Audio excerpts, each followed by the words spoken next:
Okay, I call my talk Think or Think. And the reason is, I think in fact, I not only think, I can prove that the capacity to think is essential to living freely. If you can't think, you're trapped in your mind. You think things are dangerous that are not. You think things that are safe are not. You go with your feelings, which may be right, but could be totally wrong. And I think one of the biggest challenges Canada is facing right now is a generation of people who have been taught from pre-K all the way through university that many thoughts are taboo. So, and then writing the speech, I came upon another question that I hadn't had when I talked to Danny, and that is, if any of you has ever read a detective novel, and I have read very many, I have learned that the way you find out who done it is not what the clues are. You can ignore all the clues, because what really matters is who benefits. Who benefits from the fact that, oh, she found dead in the carpet, etc., and then you go the blood and this, that, and the other. But you find out later on it's her sister who done it. Why? She inherits the whole fortune. So this time I want to show you who benefits. In fact, I had going through that. And then the big thing for me really always is action. I'm not a thinker, like, I think, therefore I am. It's much more, I think, therefore I act. And I know that in this room, you're here because you're all activists. And I find that that is one of the most valuable characteristics. Okay, so to tell you all kinds of things. By the way, the first thing you may ask, okay, she's talking about bad thinking. What does she mean? Okay, about, I think it's 15 years ago, I came upon a generation, and I found a generation because year after year it got stronger, of students, and I taught ethics and evaluating things, etc. And all of a sudden the entire class held all opinions are equal. You are not to judge because it's bad to be judgmental. So having good judgments, I had a student in my class, very intelligent young woman, break down sobbing. Oh no! What? You're asking me to be judgmental? Well, I thought good judgment was a good thing. No! And then she's weeping loudly. Well, yes, I was asking her to be judgmental. I always thought that was brilliant. It was important. And by the way, people call on Jesus. He said, judge not lest you be judged. Well, I don't know if any of you remember another thing Jesus did. He threw all those money changers out. Bang! Hey, if you're not supposed to be judgmental, he should have said, well, you like changing money in the temple, that's just fine. One opinion is as good as another. But did he do that? Not, as far as I heard. I thought he threw them right out. Wasn't he being nasty and judgmental? Well, of course, people don't remember that story. They only want to remember the other story. But I think he was saying don't judge some things, but do have good judgment about other things. In fact, where he said don't judge, he meant you shouldn't be judgmental about that. But when he threw them out of the temple, it was like, judge. In fact, somebody should have thrown them out long ago.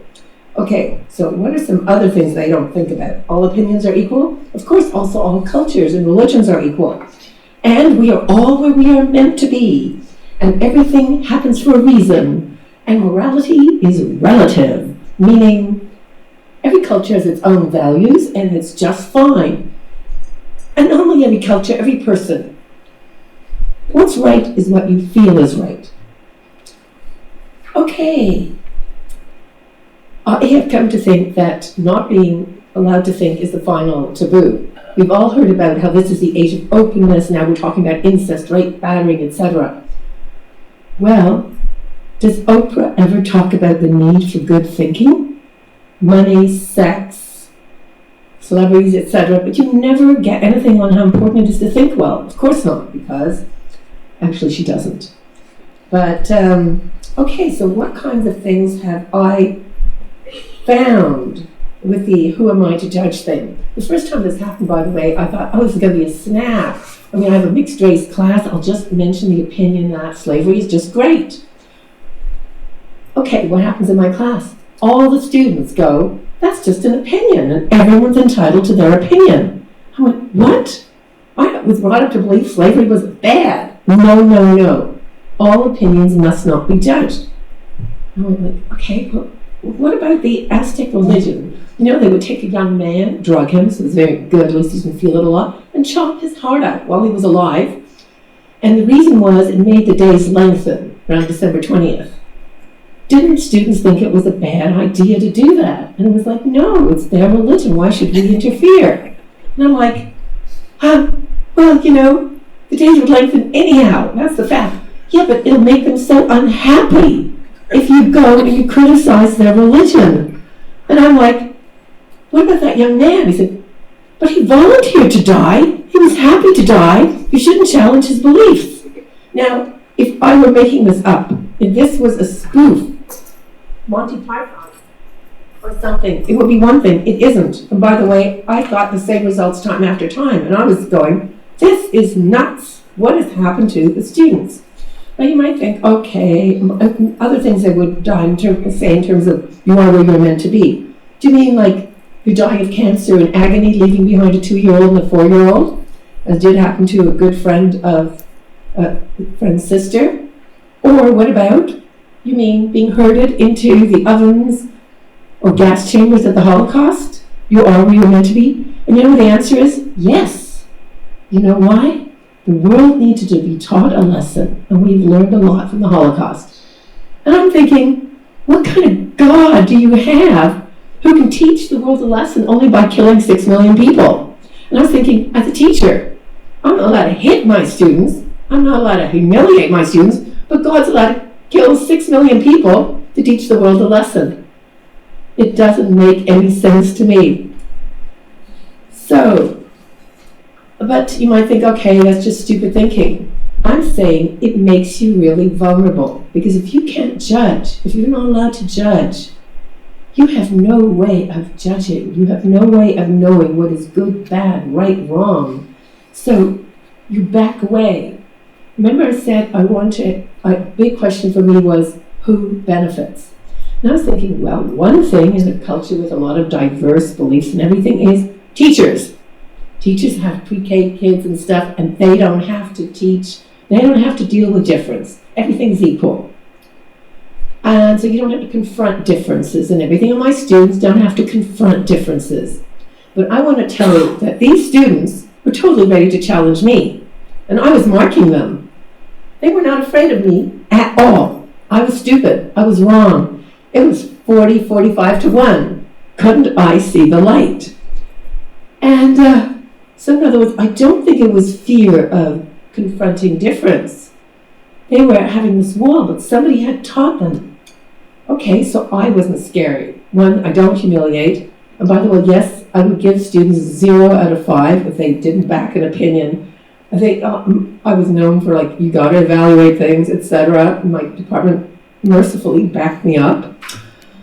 But I want to give you, by the way, if you ever hear that, one, you can prove that opinions are not all equal. And the first way you can prove it, there's a logical thing. I don't know if you're going to follow this because not everyone does.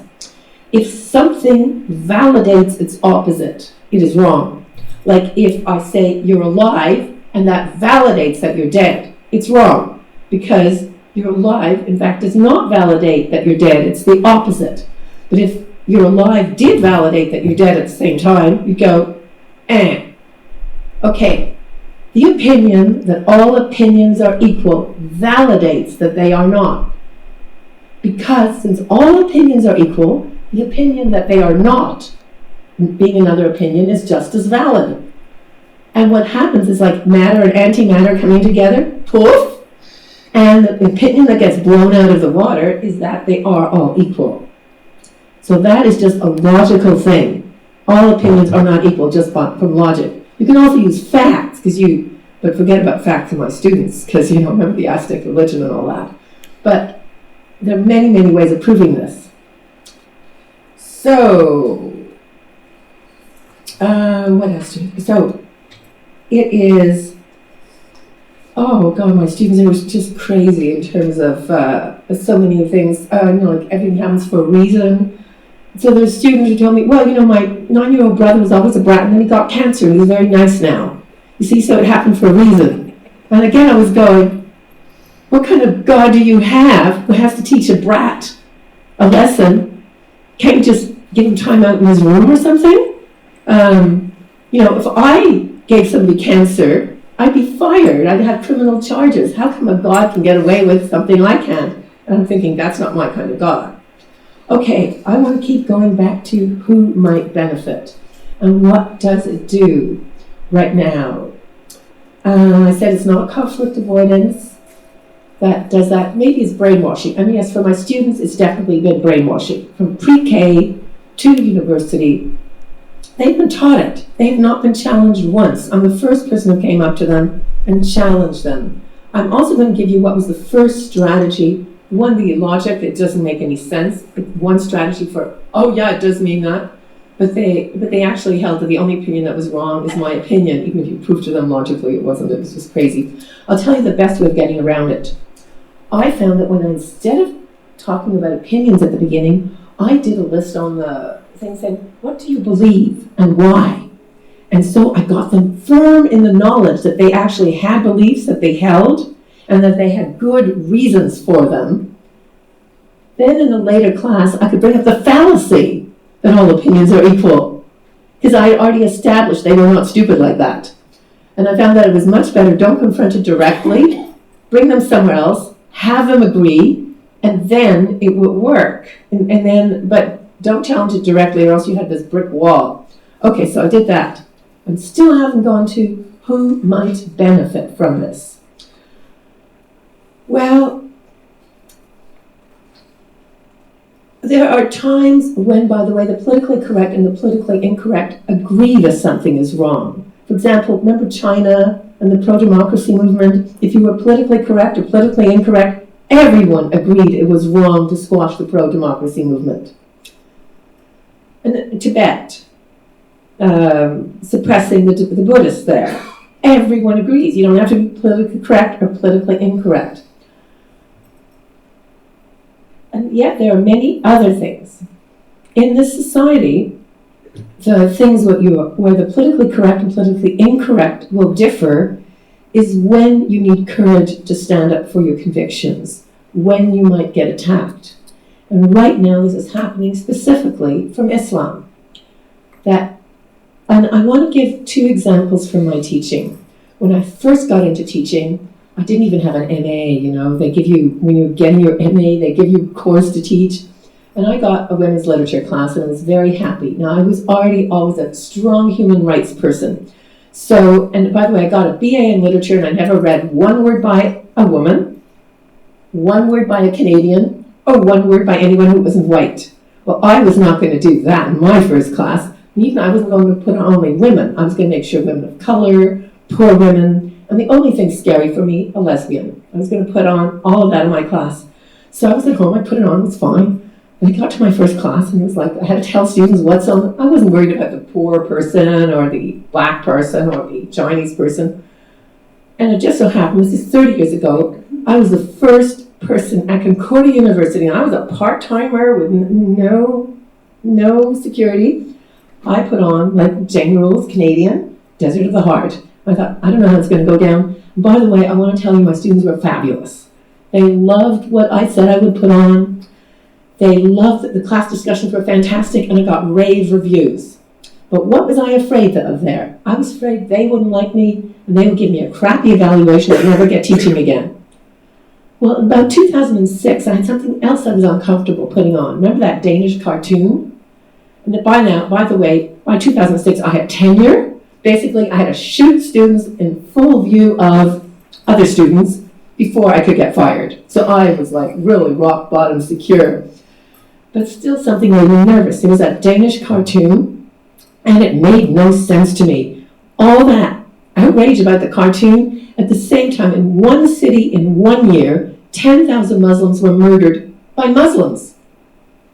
And Muslims were protesting. I would have thought 10,000 dead Muslims was a lot worse than one little cartoon that hadn't even been seen by 10,000 people, because it's a tiny little magazine in a tiny little country, in a tiny little language that very few of us speak. How many of us speak Danish? I do. I'm the only one in the room, I think, who can snakke dansk. But why? tiny little publication was getting all this. And I went, it doesn't make any sense to me. One thing I strongly believe in is priorities. Like if you have a ravaging cancer and you have a pimple right here, which one should you take care of? Just logic would tell me that probably you should get to see a doctor about the cancer. The pimple, use acne cream, it's really quite effective, and if it's there for a day or two, not outrageous. Well, how come with 10,000 dead bodies, with millions protesting this rinky-dink chick? Okay, I was scared again. And I did mention it, I talked about it with a couple of people, including the only colleague I knew who would agree with my viewpoint, and he was saying, why bother? Use your opinion, why bother? And for me, I'm a human rights person. I'm going to stand up for things. You know what I was afraid of this time? They couldn't fire me, right? Ha! But somebody could kill me. I was afraid for my physical safety. Now, that's maybe a little outrageous, but remember about that book, what was it called? I forget that book. Satanic Verses. It was Satanic Verses, right. There are over 100 dead people because of that.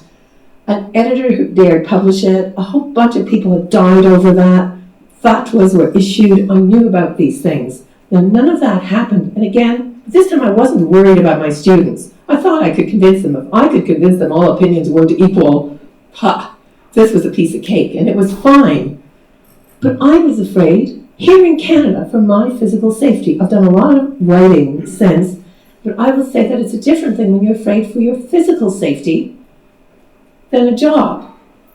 And so I think that this is a really important thing. Who benefits, by the way, when I back down? The only group that I'm scared of. The only group people are scared of. Now, the politically correct never talk about being afraid of anyone. And by the way, I'll tell you people we're not afraid of. I'm not afraid of the politically correct. I can call Justin Trudeau a total airhead. I'm not afraid he's going to try to kill me. Is anyone afraid of calling Justin Trudeau an airhead? I think it's a compliment to him, by the way, because it says there's air in there. And I frankly have different ideas myself. But I won't go into that here because, I'm polite. But am I afraid of Justin Trudeau? No, I am not, and none of you is. The politically correct are not afraid of us either. We can criticize them. We can call Justin Trudeau an airhead. They're not afraid we're going to go after them. We can make fun of the Chinese, and we can say the Chinese are an intolerant dictatorship and human rights violators, and that they have organ transplants. And yes, over 8,000 people have their organs harvested. In other words, the people killed every year in China from the last stat I know. I can mention that here, and I know no one's going to come after me. The Chinese don't go after people who mention that they violate human rights. It's like, there's people in the West, let them do what they want to do. So the only people that I don't know the rest of you, that I know people, I did an interview series, interviewed people around Islam and all kinds of other things, but people who talked about Islam, several of them had lost their jobs, death threats, all kinds of stuff had gotten visible. I think this is a really serious thing. And so who benefits from and by the way, if you can't evaluate, if my students can't evaluate one opinion over another, that means, one, they never have to be scared, because they never have to stand up for something that could scare them. The next thing is they don't evaluate different things. They say stuff like the Aztec religion, every religion is equal. They don't evaluate the content of religion. Buddhism, reincarnation, isn't that different from hell and heaven? Isn't that different from what I know about the Judaic religion, that you just go and die, and you're going to come back or something. I'm really bad at religions, like kindly, keep me out of this. But they're different. How can different be equal, and how can they all be right? We can say we don't know if you get reincarnated or go to heaven and hell, but we can't say it's equal, because it's different, and only one in the end is going to be right. Because if you go to heaven, you're not going to come down and be reincarnated, unless there's another thing that you go to heaven for 10 years, you get bored out of your tree. And you say, please, let me come down. It's so boring being good all the time. I loved swearing, and I loved whatever it is that you loved about Earth. But it's different. But again, that will be a reality, and we don't know. I think these things are so incredibly important. So why are the PCs silent? I think they don't know that they're scared. It's a taboo for them to know that they're scared. Some PC have changed. There's a filmmaker, an American filmmaker, who's being paid considerable money. I forget what his name is, like I'm so bad at names. And his name is Eric something or other. Anyway, he's going to be paid considerable money to make a film on these intolerant right-wing bigots who were blocking a mosque. And he found out all kinds of things, like they had good reason to be blocking the mosque and blah, blah, blah. And he changed sides. All of a sudden he had death threats. So he was not afraid of these right-wing, righteous, bigoted bigots doing anything to him. He could be loudmouth as he liked. No one was going to threaten him. He changed sides. Death threats. Oh my goodness. It's quite something. And I hate to bring all this up. I hate it to be there. I want to go back to the kind of safety there was 30 years ago. I was listening to something from Monty Python, a guy who was big in Monty Python, and he was saying we could never do Life of Brian now. It's just too dangerous. Not only could we not do it about Islam, we couldn't do it about Christianity. So much has become unsafe. And in many ways, people think about development being a line. Always gets better and better. I think that my generation, the generation of many people here, was a lot more right thinking than this. I did not believe all opinions were equal. I had learned to judge, and my father, who grew up as a child in Nazi Austria, afterwards knew how to judge. He judged the Holocaust as utterly immoral. I don't know how we can be different. I don't know how we can not judge opinions. Things are immoral. Things are horrible. And when I was a courageous graduate student, I was being moral. I was making a moral choice. I don't see, and my students were saying, you just do things because it's your opinion. Well, I don't think I act against slavery because it's my opinion and my opinion is as good as yours. I would act against slavery because it's wrong. It's blankety blank. Immoral. Because it takes away your human right, for example, to stay with your children. Because your children can be sold, your partner can be sold. It lets you be beaten and raped because your owner has that. And if you happen to be two slaves married, your owner can have sexual access. I mean, there are thousands and thousands of things wrong with it. It's got nothing to do with opinion. Actually, only one opinion is right. Slavery is wrong. What do I want from people? I think the education system is incredibly broken. It shouldn't be. Part of the reason that I got out of teaching was I have to be on a larger platform. Because it's crazy that I am one teacher getting one group after another of students. It's like being an emergency ward doctor and somebody smashing the brains of the people outside the door. Then they come in and they say, oh, trauma. Sew those brains back together. Actually, they weren't saying that. They were saying those brains are great the way they are. I looked at them and said, there's something wrong. And that is the message I would like to leave you with. Thank you.